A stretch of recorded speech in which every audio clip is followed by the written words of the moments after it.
माहिती आहे काही दिवसापूर्वी आम्ही खरं तर एक पत्रकार परिषद जिल्हा परिषद सदस्य पोपटरावजी सुकेसाहेब बाळासाहेब गरुड आणि भारतीय जनता पार्टीच्या सर्व पंचायत समिती सदस्य आणि पदाधिकाऱ्यांनी घेतली होती. आणि त्यावेळी आम्ही कुठल्याही प्रकारचे कोणाच्यावर आरोप प्रत्यारोप न करता नक्की आमची भूमिका काय आहे, तालुक्यातल्या स्वाभिमानी मावळ जनतेला काय वाटतंय, आमची त्यावेळची पत्रकार परिषद हे विद्यमान आमदार खालच्या पातळीवरून कसं बोलतायत, जिरवाजिरवीची भाषा कशी करतायत, माझी स्वतःची पार्श्वभूमी काय आहे, नक्की काय जनतेचा संदेश द्यायचा आहे, हे जे काही प्रश्न त्यांनी स्वतः उपस्थित केले होते त्याचे उत्तर देण्यासाठी खरं तर आम्ही ती पत्रकार परिषद घेतलो होतो. आणि घेतल्यानंतर त्यामध्ये कुठल्याही प्रकारचे आरोप प्रत्यारोप आम्ही न करता खरं तर फक्त स्पष्टीकरण देण्याचं काम त्या ठिकाणी आम्ही केलं होतं. परंतु त्यानंतर राष्ट्रवादीच्या काही नेत्यांनी खरं तर एक पत्रकार परिषद घेतली आणि पुनश्च एकदा लोकप्रिय नेते असणाऱ्या आदरणीय संग्रामदादांवरती बेछूट आरोप खरं तर केले आणि त्याचा खुलासा करण्यासाठी खरं तर आजच्या या पत्रकार परिषदेचं आयोजन आपण या ठिकाणी केलंय. याआधी आदरणीय उपनगराध्यक्ष ताईंनी बऱ्याचशा गोष्टींचा उहापोह या ठिकाणी केलेला आहे. मला आवर्जून सांगायचं की ज्या कार्यक्रमापासून खरं तर सुरुवात झाली, छत्रपती संभाजीराजे व्यापारी संकुलच्या उद्घाटनावरून खरं तर या सर्व गोष्टींना सुरुवात झाली, परंतु त्याची नक्की पार्श्वभूमी काय आहे हे पण आपण जाणून घेतलं पाहिजे. त्या दिवशी आपली पत्रकार परिषद झाल्यानंतर शहरातील जुना गाळा त्या बिल्डिंग मध्ये असणारे एक गृहस्थ मला भेटले होते आणि त्यांनी मला सांगितलं की ह्या बिल्डिंगचं काम करण्यासाठी नगरपालिका आम्हाला परमिशन मागत होती, परंतु आम्ही काय त्यासाठी परमिशन देत नव्हतो कारण गाळा आम्हाला परत मिळतोय का नाही अशी आमच्या मनात खरं तर शंका होती. परंतु त्यावेळी संग्रामदादांनी बैठक लावली, जसं की आपण रिडेव्हलपमेंटचं करतो, आणि सगळ्यांना विश्वास दिला की हा मी तुम्हाला मिळवून देणार आहे, हे तुम्हाला मी परत करून देणार आहे. अशी कामाची लोकांना विश्वासात घेतलं, लोकांना विश्वास दिला आणि मग त्या कामाला सुरुवात झाली आणि त्यासाठीचा सुरुवातीचा निधी आहे तो आदरणीय संग्रामदादांनी दिला. परंतु नंतर आत्ताचे आमदार सांगायला लागले की मी निधी दिला, मी काम पूर्ण केलं, सुरुवात त्यांनी केली असेल तर शेवट मी केली. परंतु मला आपल्याला सांगायचं आमदार हे दांडात खोटं बोलतायत. हा निधी हा लोकशाही अण्णाभाऊ साठे यांच्या दलित वस्ती सुधारणा योजनेअंतर्गत दरवर्षी 2 कोटी रुपयांचा निधी येतो आणि त्याच येणाऱ्या निधीतून खरं तर ते काम उर्वरित काम हे झालेलं आहे. त्या प्रकारची कुठल्याही प्रकारची मागणी खरं तर त्यावेळी आमदार मांडेकरांनी त्या ठिकाणी केली नव्हती. आणि अजून एक सांगायचं की नगरपालिकेवरती आता काही नगरसेवक त्या ठिकाणी बोलत होते, मोठं बोलत होते, त्यांना पण मला सांगायचंय की त्यावेळी नगरपालिकेवरती प्रशासक होता, तुम्ही त्यावेळी नगरसेवक नव्हता. त्यामुळे अपुऱ्या माहितीने आपण काय बोलावं, किती बोलावं याचाही खरं तर त्या ठिकाणी विचार केला पाहिजे. आणि त्या पत्रकार परिषदेमध्ये अनेक गोष्टींचा उल्लेख खरं तर त्यांनी केला, परंतु त्या ठिकाणी आवर्जून एक नेते सातत्याने संग्रामदादांचा उल्लेख हा माझी माझी माझी म्हणून सातत्याने करत होते. मला त्यांना आवर्जून या ठिकाणी सांगायचंय की तुम्ही त्यांना माझी माझी करताय, तुम्ही तरी कुठं आजी आहे, तुम्ही पण माझीच आहे ना. आणि तुम्हाला माझी करण्याचं काम हे लोकप्रिय नेते असणाऱ्या संग्रामदादांनी केलंय, याची जाणीव त्यांनी ठेवावी. आणि आपल्या बुडाखाली काय हे बघून खरं तर त्यांनी पण टीका केली. त्यांनी मला सांगितलं की माझ्यावर बोलताना त्यांनी सांगितलं की स्वतःच्या गावाचं बघा, स्वतःच्या भागाचं बघा. मला त्यांना आवर्जून सांगायचंय 5 वर्ष गावच्या ग्रामपंचायतीची सत्ता 40 वर्षानंतर राष्ट्रवादीच्या ताब्यातून घेऊन ती काँग्रेस पक्षाच्या त्यावेळेच्या आणि आत्ताच्या भारतीय जनता पक्षाच्या ताब्यात आणण्याचं काम मी केलं किंवा माझ्यासोबत असणाऱ्या सर्व सहकाऱ्यांनी केलं. आमदार संग्रामदादा असतील, शैलेशदादा असतील, सर्वांच्या सहकार्यातून त्या ठिकाणी आम्ही ती सत्ता त्या ठिकाणी आणली. आणि आणल्यानंतर 5 वर्षात खरंच तुम्हाला मी प्रामाणिकपणे सांगतो, जाऊन बघा गावामध्ये एकही ओपन गटर तुम्हाला कुठे दिसणार नाही. सर्व रस्ते कॉन्क्रिटीकरण तिथं आहे. पाण्याची 69 लक्ष रुपयांची योजना, तालुक्यात सगळ्यात जास्त फास्ट योजना त्या माझ्या गावात झाली. 52 शेतकऱ्यांच्या योजना, 52 शेतकऱ्यांच्या शेतातून ती पाणी पुरवठ्याची लाईन त्या ठिकाणी आणण्याचं आम्ही काम यशस्वीपणाने केलं. या उलट जे सांगतात स्वतःच्या गावात बघा, त्यांच्या इथं 2 कोटीहून अधिकचा निधी पाणी पुरवठा योजनेसाठी असताना सुद्धा आजपर्यंत ती योजना बंद झाला नाही, आजपर्यंत ती योजना पूर्ण झाली नाही. आजही त्या गावाला दुसऱ्याच्या बोरमधून पाणी आणण्याचं काम करावं लागतंय. याचा विचार त्यांनी त्या ठिकाणी केला पाहिजे. अजून मला सांगायचं गावचं मंदिर त्यांच्या, ते सांगतात स्वतःला विकास पुरुष म्हणवतात, त्यांच्याही गावचं मंदिर गेले 5 वर्षात त्यांना पूर्ण करता आले नाही. अनेक गोष्टी सांगण्यासारख्या आहेत, आता जी एक ॲम्ब्युलन्स होती जिचं लोकार्पण लोकांसाठी केलं होतं ते आता खरंच कुठे आहे याचा पत्रकार बांधवांना माझी विनंती आहे की आपण पण त्याचा शोध घेतला पाहिजे की ती नक्की कुठे आहे. लोकांच्या सेवेसाठी भरतीया सक्रेचरवर डिझेल आणण्यासाठी फिरत्या याचा पण विचार खरं तर त्यांनी या ठिकाणी केला पाहिजे. त्यांनी पत्रकार परिषद हे सांगितलं की मुख्यमंत्री तुमचे आहेत आणि तरी पण तुम्ही राजगडच्या कारखान्याला कर्जाचं तुमचं प्रकरण कॅन्सल होतंय त्रुटी येतात. मला त्यांना आवर्जून या ठिकाणी सांगायचं मुख्यमंत्री आमचे आहेत का तर अहो आमचेच आहेत आणि त्यांनी आम्हाला शब्द दिलाय कुठल्याही परिस्थितीत राजगड सहकारी साखर कारखान्याला निधी कर्जरूपी कर्ज हे देणार आहे. निधी म्हणण्यापेक्षा कर्ज हे देणार आहे आणि आमचा मुख्यमंत्री साहेबांवरती विश्वास आहे की 100% ते दिलेला शब्द पाळतील आणि राजगडच्या कारखान्याला कर्ज हे मिळेल. काही दिवसात त्याचं भूमिपूजन झालं आणि ज्यावेळी भूमिपूजन होईल जी मंडळी आता टीका करते ती लोक तोंडात बोट घातल्याशिवाय राहणार नाही. आणि एक दुःख एवढ्याच गोष्टीचं मला खरं तर सारंगदा त्या ठिकाणी वाटतं राजगडला निधी मिळत नाही याचा तुम्हाला आनंद होतोय का. इतके दिवस राजगडच्या कारखान्याच्या निधीला घरघर कोणी लावली. कुठल्या पक्षाने राजगडला निधी मिळू नये म्हणून प्रयत्न केले. राजगडचं कर्ज प्रकरण कुणी दाबलं. जे पीडीसीने सातत्याने त्रास दिला ती पीडीसी कुणाच्या ताब्यात होती ह्याचं पण उत्तर राष्ट्रवादीच्या खरं तर नेत्यांनी दिलं पाहिजे. विनाकारण खोटे आरोप करायचे आणि जे लोक आरोप करतात त्यांची खरं तर इच्छा हीच आहे की या तालुक्यातला शेतकरी जागलाच नाही पाहिजे. कारण त्यांना माहिती आहे राजगड जागला राजगड चालला तर शेतकरी प्रगती पथावर जाणार आहे पण त्यांची इच्छाच नाही राजगड चालू व्हावा म्हणून त्यांना कारखान्याचा निधी कारखान्याचं कर्ज मिळालं नाही ह्याचा त्यांना आनंद आहे का हाही मला त्यांना त्या ठिकाणी प्रश्न विचारावा असं वाटतो. त्यांनी त्याचप्रमाणे खरं तर अनेक गोष्टींचा उल्लेख केला की त्यांनी सांगितलं की सहकारी संस्था आमदारांनी सांगितलं की सहकारी संस्थेचं काय केलं कुठली संस्था कुणाला वापरतात. त्यानंतर पत्रकार परिषद घेणाऱ्यांनी पण सांगितलं की त्यांनी कुठली संस्था नीट चालवली. मला त्यांना प्रश्न विचारला जायचा तुम्ही कुठली आतापर्यंत संस्था काढली आहे का कुठली संस्था यशस्वीप्रमाणे चालवली आहे का. स्वतःचं कर्तृत्व नसताना त्यांना संग्रामदाचं कर्तृत्व विचारायचा अधिकार आहे का. ज्यांना 3 टर्म जनतेने संधी दिली त्यांच्याबद्दल कुणी काय बोलावं ह्याचा पण खरं तर विचार त्या ठिकाणी झाला पाहिजे. अजून एक मला आपणास आवर्जून सांगायचंय की ते त्या ठिकाणी म्हणत होते खालच्या कार्यकर्त्यांचं भांडवल करून त्यांच्या मागे 4 दिवस लागले आणि 4 दिवसांनी खरं तर प्रेस झाली. मला तुम्हाला आवर्जून सांगायचंय की त्या दिवशीची प्रेस ही मी स्वतः त्या प्रेसला होतो. 3 लोकांनी त्या दिवशी बोलले सुके साहेब होते आणि ती प्रेस आम्ही स्वयंपूर्तीने घेतलं होते आणि ही तीच घेतली नव्हती. ह्याच्या आधी पण आम्ही 2 प्रेस स्वतःहून त्या ठिकाणी थुपटे साहेबांबद्दल अपशब्द ज्यांनी वापरले त्यावेळी पण आम्ही घेतलेली.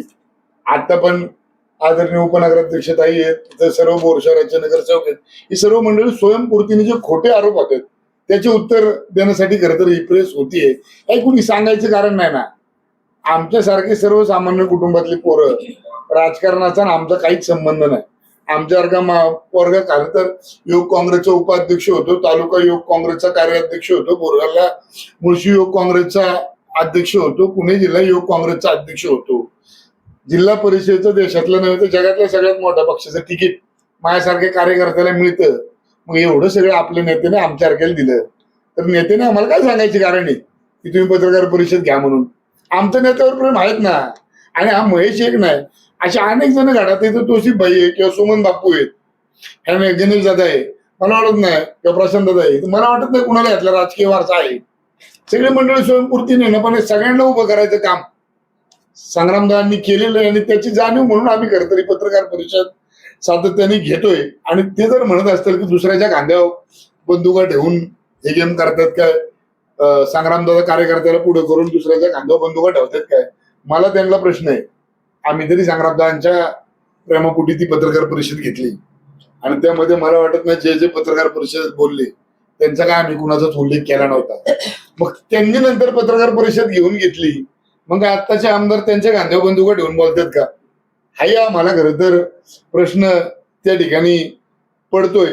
अजून एक मला आपल्याला आवर्जून या ठिकाणी सांगायचंय की त्या ठिकाणी दीक्षाभूमीच्या विषयावरती पण अनेक गोष्टींचा खरं तर झाला परंतु नक्की दीक्षाभूमीचा विषय काय होता, तर मला आवर्जून सांगायचं की 1994-95 साली खरं तर जिम्नॅशियम हॉल म्हणून जी सारंगदादा ती जागा त्या ठिकाणी होती आणि त्यावेळेचे असणारे नगराध्यक्ष सुधीररावजी खटके साहेब यांच्या माध्यमातून त्या ठिकाणी खरं तर तो हॉल त्या ठिकाणी झाला होता आणि त्यावेळी आमदार हे लोकनेते आनंदरावजी थोपटे साहेब होते आणि त्या ठिकाणी खरं तर अनेक चुकीची कालांतराने ती जिम्नॅशियम हॉल होतं ते मोडकळीस आलं. लोक त्याचा काही चुकीची मंडळी मोजकी चुकीचा वापर त्या इमारतीचा करायला लागला आणि त्या ठिकाणी खरं तर आपण चळवळीतील आंबेडकर चळवळीतील मोठे नाव असणारे भैयासाहेब आंबेडकर असतील किंवा आपल्या तालुक्याचं भूषण असणारे खासदार स्वर्गीय साळुंके साहेब असतील किंवा आंबेडकर चळवळीतल्या अनेक नेत्यांनी त्या ठिकाणी येऊन चळवळीला मार्गदर्शन केलं. चळवळीत अनेक ठिकाणचा पदस्पर्श त्या ठिकाणी चळवळीतलं काम करणाऱ्या नेत्यांचा त्या ठिकाणी झाला आणि म्हणून तालुक्यातल्या तमाम जनतेची इच्छा होती की त्या ठिकाणी दीक्षाभूमी व्हावी आणि अनेक गोष्टींना अनेक संकटांना सामोरे जाऊन त्या ठिकाणी दीक्षाभूमी करण्याचं काम आमदार संग्रामदादांनी त्या ठिकाणी केलेलं आहे. जवळजवळ 50 वर्ष नंतर त्या ठिकाणी दीक्षाभूमी झाली. अनेकांचं आंबेडकर चळवळीतल्या लोकांचं त्या मातीशी खरं तर वेगळं नातं होतं, भावनिक नातं होतं आणि त्या नात्याला कुठेतरी मूर्त रूप द्यायचं म्हणून दीक्षाभूमी बनवण्याचं काम त्या ठिकाणी संग्रामदादांनी केलं. परंतु मला त्या ठिकाणी अनेक जण सांगतात मग आम्ही 2.5 कोटी रुपयाचा निधी आणला, त्याचं काम का होत नाही? तिथं वाचणारं आम्ही बांधतोय तर तिथं तालुक्यातली लोक करणार आहेत. मला खरं तर त्या सगळ्यांच्या बुद्धीची कीव येते की ज्यावेळी निधी मंजूर झाला त्यावेळी त्या ठिकाणी आत्ताची नगरपालिका अस्तित्वात होती का, म्हणजे निवडून आलेले नगरसेवक होते का, त्यावेळी त्या ठिकाणी प्रशासक नगरपालिकेवर होते आणि आमदार तरी आत्ताचे त्यावेळी आमदार होते का आणि आता तुम्ही त्याचं भूमिपूजन करायला जात आहे तर त्याची प्रशासकीय मान्यता आता आहे का कामाची मुदत संपलेली आहे ह्याची पण माहिती घेऊन खरं तर त्यांनी बोललं पाहिजे. परंतु कुठल्या प्रकारची माहिती न घेता दुसऱ्याच्या कामाचं श्रेय लाटण्याचं काम या तालुक्याच्या लोकप्रतिनिधींनी करू नये अशी आमची भारतीय जनता पार्टीच्या वतीनं त्यांना खरं तर विनंती आहे. अजून एक मला आवर्जून सांगायचं की त्या ठिकाणी एक नगरसेवक खरं तर उपस्थित होते आणि ते बोलता बोलता असं बोलले की चुकीचं बोलले खरं तर उठाच्या अमक आता तो त्यांच्या खरं तर संस्कृतीचाच भाग आहे. त्यांना जुन्या निगूढ घरच्या आठवणी आणि बऱ्याचशा गोष्टी सांगण्यासारख्या आहेत. काही व्यक्तिशा कुणाच्या बोलायची कारण नाही, ते आमच्यावर बोलले म्हणून मला आवर्जून सांगायचं. आम्ही जिल्हा परिषद लढवली, पक्षाने तिकीट दिलं, माझा पराभव झाला आणि मला काय त्यात वाईट वाटायचं ना, जनतेने दिलेला कौल मला मान्य आहे आणि आम्ही दुसऱ्या दिवशीपासून लोकांच्या सुखदुःखात जातो येतोय. त्यांनी आमची लायकी काढली का तर आम्ही पवार साहेबांबरोबर बोललो आणि मग त्यांनी ते विधान केलं. आपण परत सर्वजण त्या ठिकाणी होता. जी पूर्वीच्या काळात ह्या तालुक्यातील जनतेचा आणि लोकनेते असणारे शरदचंद्रजी पवार साहेबांचा तो राजकीय संघर्ष झाला हेच सांगण्याचं काम मी फक्त तेवढंच बोललो. एकही शब्द आम्ही लोकनेते पवार साहेबांच्या विरोधात बोललो नाही. उलट काही वर्षाचं असणारं वय आम्ही ह्या लोकसभेला विसरलो. पवार साहेबांच्या उतरत्या काळात ह्या वयात पवारसाहेब एकटे पडू नयेत, महाराष्ट्राचा स्वाभिमान असणारा नेता एकटा पडू नये. त्यामुळे खरं तर सुप्रियाताईंचं काम आमदार संग्रामदादांनी मतदारसंघामध्ये सगळ्यात जास्त लीड घेऊन केलं आणि त्या ठिकाणी पवार साहेबांची कन्या असणाऱ्या सुप्रियाताईंना निवडून दिलं. आणि मी जबाबदारीने सांगतो, माझ्याजवळ अजून रेकॉर्डिंग आहे, मी त्यावेळी युवक काँग्रेसचा जिल्हाध्यक्ष होतो. आम्ही सासवड असेल, रोहित पवार आणि त्यावेळेचे राष्ट्रवादी युवक काँग्रेसचे प्रदेशाध्यक्ष महबूब शेख असतील, युवक काँग्रेसच्या माध्यमातून आम्ही पूर्ण मतदारसंघाभर दौरे घेतले आणि निवडून आल्यानंतर रोहितदादा पवारांचा फोन आला, जिल्हाध्यक्ष आभारी आहे, थँक्यू. माझ्याकडे आता पण रेकॉर्डिंग येतच.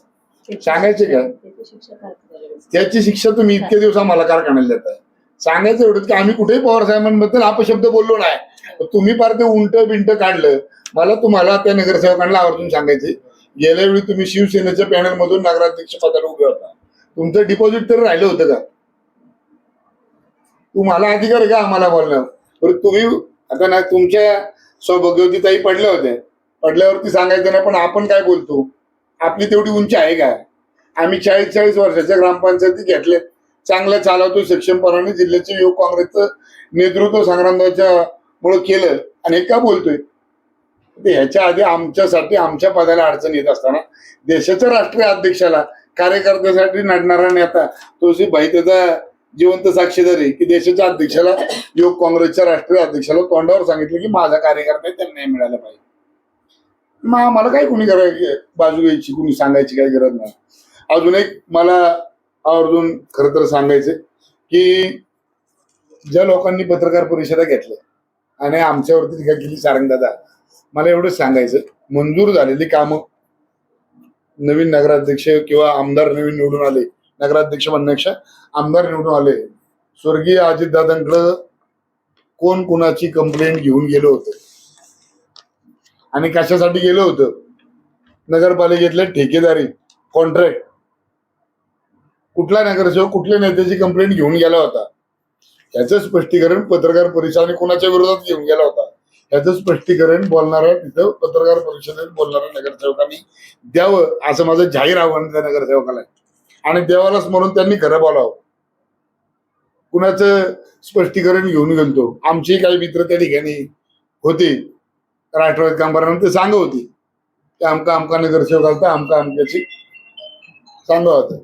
कशाला जास्त बोलतात. दुसरं एक मला आवर्जून सांगायचं की 16 नगरसेवक भारतीय जनता पार्टीचे खरं तर त्या ठिकाणी निवडून आले आणि अधिक स्वीकृत 2 असे 18 नगरसेवक त्या ठिकाणी काम करतायत. आणि सर्व नगरसेवक हे रोज लोकांच्यात उठणारे बसणारे लोकांची कामं करणारे आहेत. तर प्रत्येकाला जाणीव आहे 18चे 18 नगरसेवक भविष्यात भोर नगरपालिकेतील असणाऱ्या जनतेची सर्व कामे पूर्ण करण्यासाठी कटिबद्ध आहेत अशी ग्वाही मी खरं तर या ठिकाणी देतो. तसेच मला आवर्जून या ठिकाणी सांगायचं की नगरपालिकेचं इलेक्शन होतं, विधानसभेचं होतं किंवा लोकसभेचं होतं, हे प्रत्येक वेळी आलं की भांडवल करतात, आम्ही एमआयडीसी करणार, आम्ही एमआयडीसी करणार. आम्ही करायचा प्रयत्न केला, लोकनेते धोपटे साहेबांनी केला, संग्रामदारांनी केला, प्रत्येक वेळी राष्ट्रवादी पक्षाने खोडा घातला. आता तुमची सत्ता आहे, तुमचा आमदार आहे, तुमचे उपमुख्यमंत्री होते आहेत, तुम्ही काय नाही केली एमआयडीसी इतके दिवस? तुम्ही सांगा होते 2 महिन्यात एमआयडीसी करणार, नारळ फोडणार. तुमच्या एका नेत्याच्या गावात तिथं जागा एक्वायर आहे, लोकांनी उघडपणे विरोध केला, मतदान करताना लोक तुम्हाला करतात आणि एमआयडीसीला विरोध पण उघड करतात आणि तीच लोक मतदान तुम्हाला करतात. याचा अर्थ काय? तुमचा त्या लोकांना पाठिंबा आहे का? तालुक्याच्या एमआयडीसीला तुमचा विरोध आहे का? याचं पण स्पष्टीकरण खरं तर त्यांनी त्या ठिकाणी दिलं पाहिजे. त्याचप्रमाणे आमदारांनी त्या ठिकाणी आश्वासन दिलं की नगरपालिकेला 24 तास पाणी पुरवठा करू. आता पण 24 तास पाणी येत नाही, याला जबाबदार कोण आहे? याचे उत्तर त्यांनी त्या ठिकाणी देण्याची खरं तर गरज आहे आणि त्याचा खुलासा त्यांनी या ठिकाणी करावा अशी माझी त्यांना या ठिकाणी नम्रपणे विनंती आहे.